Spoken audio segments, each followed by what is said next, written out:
Welcome back. People who feel Austin can be a little too loud now have some friends in the police department. The city now has 2 sound officers on patrol. They are assigned to handle noise complaints, often from live music venues, bars, and restaurants. Police say they'll also educate citizens and businesses about keeping up with the law. What we want is to keep that vibrant live music capital of the world title, but also we want to reduce the cause of the loud noise because it is bothering some citizens. But I think there's a balance there, and I think we can achieve it.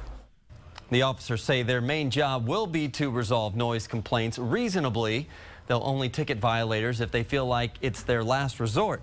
And taking a closer look at the city's ordinance, it shows it all comes down to decibel levels. 70 decibels is the limit for live music at restaurants and cocktail lounges. The limit for nightclubs and outdoor music venues is 85 decibels. And just to give you some perspective, traffic noise on heavily traveled roads like Lamar Boulevard, they regularly hit 80 decibels.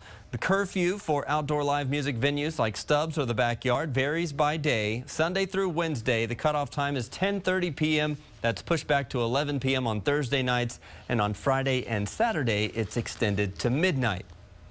But people as far away as North Austin are still fighting the city over music coming from the downtown bars. 4 North Austin neighborhood associations hired an acoustic engineer to study how far the sound was traveling. Research found noise coming from the rooftop bars in the 6th Street area, and that noise bounces off the water and travels. The Music Commission is waiting on results from its own research.